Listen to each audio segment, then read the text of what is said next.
साथियों, आपने देखा होगा अमित शाह जी का एक इंटरव्यू जिसमें उन्होंने ये कहने का प्रयास किया कि अगर आप हिमंत बिस्वा शर्मा, शुवेंदु अधिकारी, प्रफुल्ल पटेल, छगन भुजबल, हसन मुशर्रफ इन लोगों की तरह 30 दिन के भीतर झुककर भाजपा में नहीं आते तो आपका पद छीन लिया जाएगा। एक डेमोक्रेटिकली इलेक्टेड मंत्री, सीएम, इनका पद छीन लिया जाएगा। उन्होंने ये कहने का भी प्रयास किया कि अगर आप भाजपा की बात 30 दिन के भीतर मान लेते हो तो हो सकता है 32वें दिन सुबह 5 बजे ही आपको शपथ दिला दी जाए। उन्होंने ये भी बताया कि कैसे अरविंद केजरीवाल जी उनकी बात नहीं मान रहे थे और जेल से ही सरकार चला रहे थे। उन्होंने कहा कि जेल से सरकार नहीं चलानी चाहिए। मैं उन्हें बताना चाहती हूं कि जनता को कोई फर्क नहीं पड़ता कि सरकार कहां से चल रही है, एज लॉन्ग एज जनता के काम हो रहे हो, एज लॉन्ग एज सरकार जनता के हित में काम कर रही हो, ना कि जनता के खिलाफ। आप सब पत्रकारों से मेरा निवेदन है कि आप दिल्ली के किसी भी कोने में जाकर पूछिएगा और आपको हर जगह यही सुनने को मिलेगा कि हम तो अरविंद केजरीवाल जी की जेल की सरकार मिस कर रहे हैं, क्योंकि आज दिल्ली में 8-8 घंटे के पावर कट लग रहे हैं। आज दिल्ली में हर जगह नाले का पानी बह रहा है, घर में पानी की कमी है या नाले वाला पानी आ रहा है।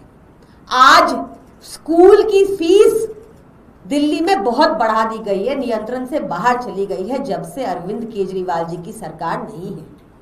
आज दिल्ली के अस्पतालों में ना टेस्ट मिल रहा है ना इलाज मिल रहा है।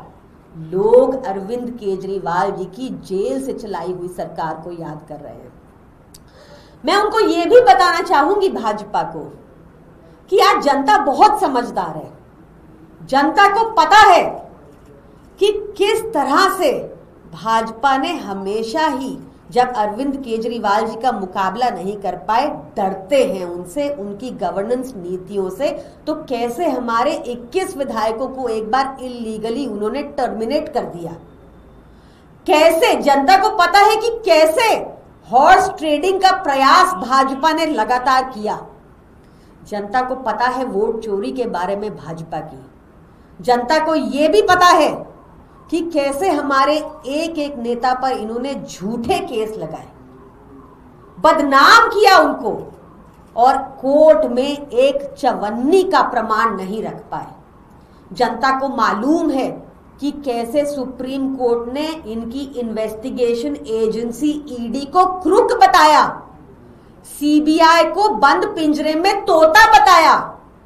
कैसे कोर्ट ने कहा कि अरविंद केजरीवाल के खिलाफ एक प्रमाण नहीं और ईडी ने द्वेष की भावना से काम किया था। कैसे सत्येंद्र जैन जी के केस में सीबीआई ने क्लोजर रिपोर्ट डालना शुरू कर दिया।